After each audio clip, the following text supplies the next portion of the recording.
Hi guys, and welcome back to the pit. What you just saw were my Zombicide tiles set up for the zombie police scenario from the original rulebook. Today I'm going to show you how I set up the tiles and added some finishing touches. To catch people up, around COVID I built 4 3D Zombicide tiles, enough to create the small town scenario from the original Zombicide rulebook. However, I wanted more, and recently built 4 more Zombicide tiles that would allow me to build some of the bigger maps.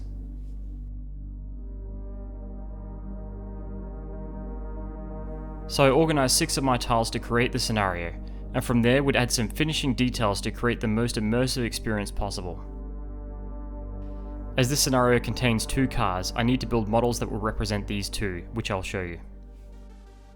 I was also given some excellent urban STL files from Modern Miniatures to help complete the terrain for this scenario.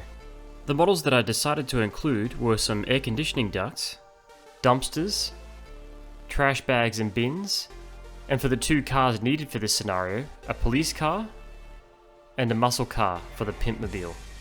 A link to all of these pieces will be provided in the description. So I started this project off by building the roofs for my last 2 Zombicide buildings. I include the roofs because I like the idea of a player entering a building and then lifting the roof off to reveal the enchanting scene inside. First, I tackled the hospital tile roof. I start by cutting the sides and back of the roof section out of foam core board. 1 piece being the same width as the hospital tile, and 2 pieces being the length from the facade to the back of the building. All of these pieces are 3 cm high.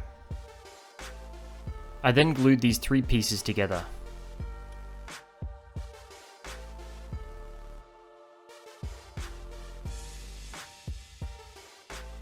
Next, I cut out a rectangular piece of foam core board that will fit snugly within the 3 side pieces and glued it in. This will act as the bottom of the roof section. Finally, I cut out the rooftop using 6mm AK construction foam. This was measured to the same dimensions as the bottom of the rooftop section. I then ruled out large tiles onto the rooftop using paint pens.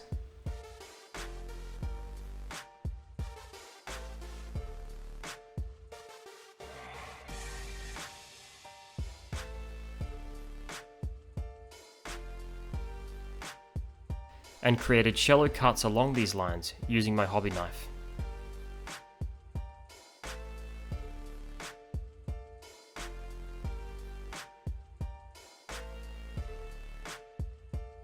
Once that is complete, the rooftop is glued onto the bottom section. Now the roof section can slide into place on top of the hospital building. Next, I paint the roof and apply a wash. I then painted up the air conditioning ducts from Modern Miniatures and glued them together.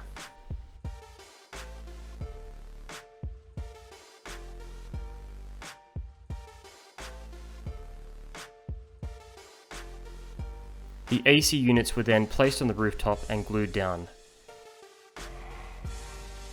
I then applied a rust pigment randomly to the duct using a rough sponge, and then used a brush to apply a watered down rust pigment wash all over the ducts and around their base. Next, I moved on to build the apartment building roof. I decided to build a pitched metal roof like the one here, which would require a triangular section to be added to the top of the existing cornice. I start by cutting out the back of the roof section using foam core board. The back section is the same width as the building with a pointed top and a rectangular section cut out for the side exterior wall. I then cut and glued on the interior wall, the pitched roof, and the front angled section.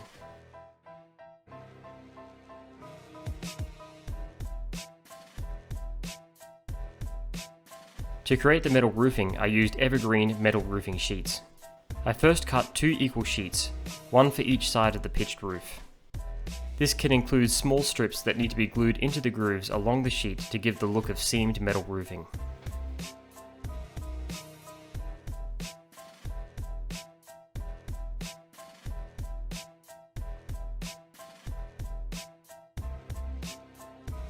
Then I glued these sheets onto the pitched roof section. And then a long styrene strip bent into a V shape on the top of the pitched section where the 2 sheets meet. Next, I built the triangular section for the cornice moulding. I then cut and glued down a decorative framing around the section of moulding using styrene strips.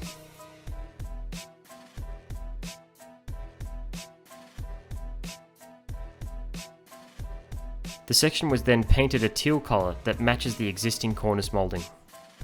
I painted the metal roofing a light grey before fixing the cornice section onto the front of the roof. I then put the roof section into place before the glue dried, ensuring that it would be fixed at the right height. I then went about weathering the roof by adding rust pigment with a rough sponge and then applying a watered down, darker pigment mixture using a brush.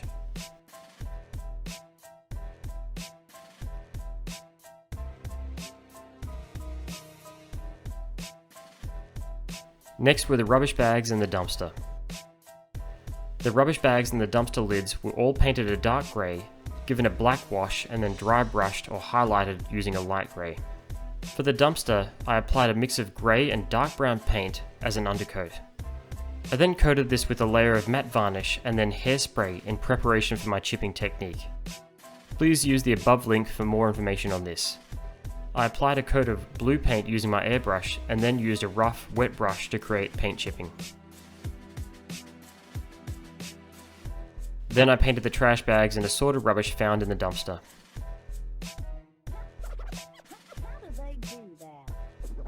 After giving it a dark wash, I then mixed coal and natural sienna pigment to give it a grimy, greasy look.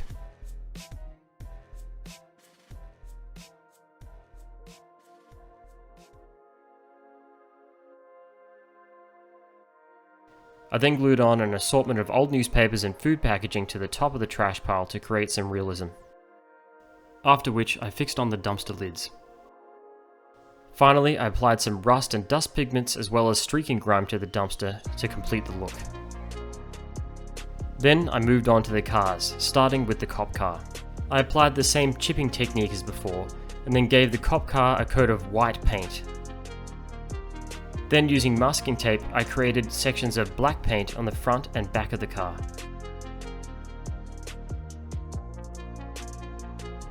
Once that was done and the tape was removed, I created some chipping using a rough, wet brush. I then painted on the car details and created some highlights along the car's edges.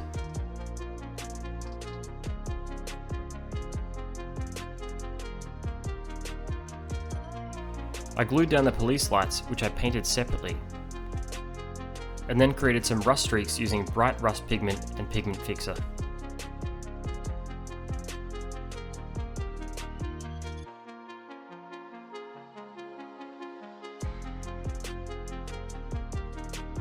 And then applied some earth-coloured wash to the car's wheels and tyres.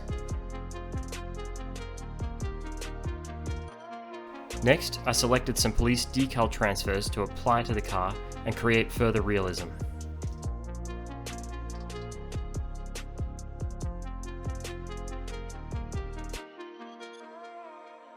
And once that was done, I glued the wheels into place and applied an earth-coloured wash to the entire car, focusing on the windows. Next, I painted the Pimpmobile a bright orange as depicted in the game, and applied the same chipping technique.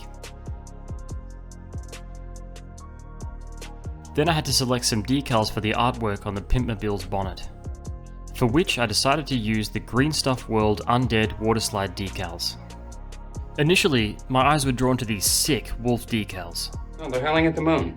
It's suggestive to women because of howling during sex. Okay.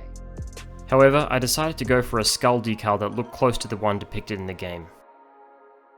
Finally, I added some weathering using an earth-coloured pigment mix to complete the look.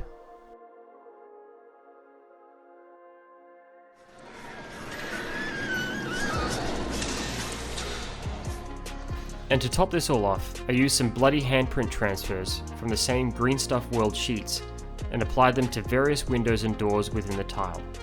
And as you can see, I blended these in by creating some bloody streaks. Last but not least, I glued down the bins and trash bags from Modern Miniatures.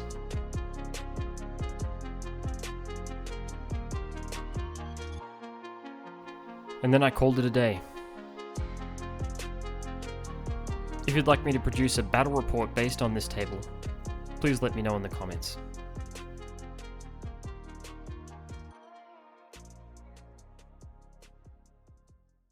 Now that my Zombicide project is done, for now, I felt the need to talk a bit more about our fascination with the zombies genre. I'm interested in this because I believe that our media says a lot about the way we feel as a society, and the apocalypse, or more specifically the zombie genre, can be very revealing in that way.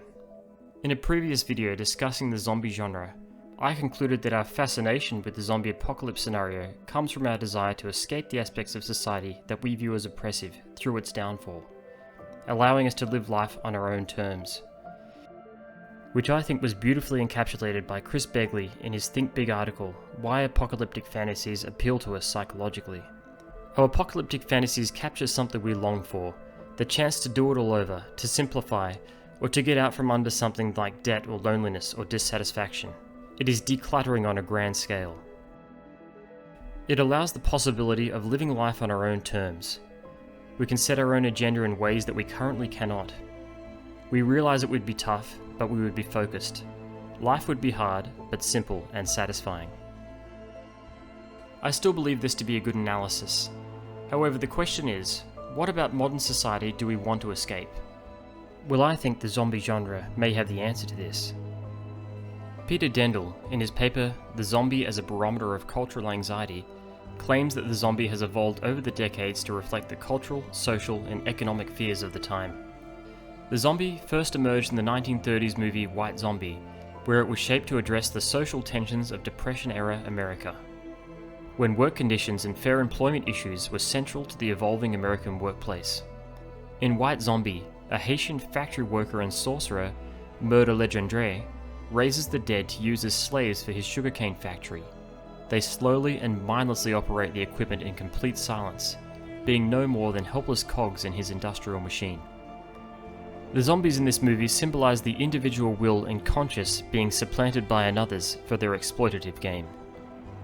In 1978's Dawn of the Dead, the zombies are a parody of mindless consumers, who in their unconscious state return to the town's shopping mall just to mill about aimlessly. A critique of the rise of consumer capitalism and the aggressive marketing of the post-war period. However, Dendel's analysis of the zombie in more recent media is where things get interesting.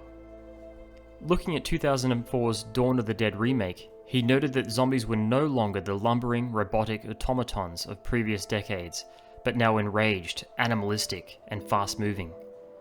Dendel suggests that this indicates that we no longer fear homogeneity nor forced conformity, but the unfettered pursuit of desires and power.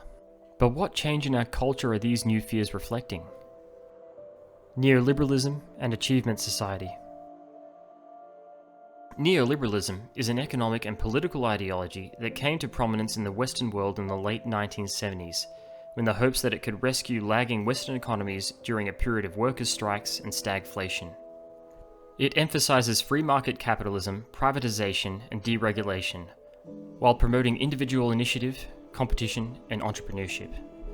This shift, according to Korean philosopher Byung-Chul Han, in his book The Burnout Society, moved our culture from being a disciplined culture, one that relies on top-down external control, to an achievement culture, where each individual is in control of their own destiny and only limited by their potential. Achievement subjects, as Byung-Chul puts it, are entrepreneurs of themselves, who have internalized the neoliberal drive to maximize production. The affirmation, yes we can, or even better yet, yes I can, epitomizes Achievement Society's positive orientation. In the Achievement Society, we are told that we can become anything and begin projecting ourselves onto our ego ideal. However, Byung-Chul argues that these beliefs have created a self-destructive compulsion in the achievement subject. But when the ego gets caught in an unattainable ego ideal, it gets crushed altogether. The gap between the real ego and the ego ideal then brings forth autoaggression. In the view of the ego ideal, the real ego appears as a loser buried in self-reproach. The ego wages war with itself. The gap between the real ego and the ego ideal compels the subject to work compulsively to close it, as they believe that if they do not succeed, there is no one else to blame but themselves. Ultimately, the subject works in an endless cycle, never satisfied. However, the achievement subject not only fears letting themselves down by failing to reach their ego ideal, they also fear falling among the worst off in society. As Zygmunt Bauman pointed out in his book, Liquid Life, in a time of precarity and constant change, where our kinship ties and careers are less reliable than ever, the modern subject must be constantly on the move, working incessantly to avoid being left behind or becoming obsolete. The South Koreans even have a phrase for this new fast-paced lifestyle, Bali Bali. South Korea, the nation that has arguably internalized neoliberal achievement culture more than any other, has seen an explosion of zombie media over the past decade, and I don't think it's a coincidence. In the 1960s, South Korea was one of the poorest countries in the world. Now it is a leading industrial nation, but this has come at a cost. Today, South Korea is experiencing a mental health crisis and has the highest suicide rate amongst OECD countries, with the cause largely being attributed to its intensely competitive culture, individualization, and a rigid social hierarchy.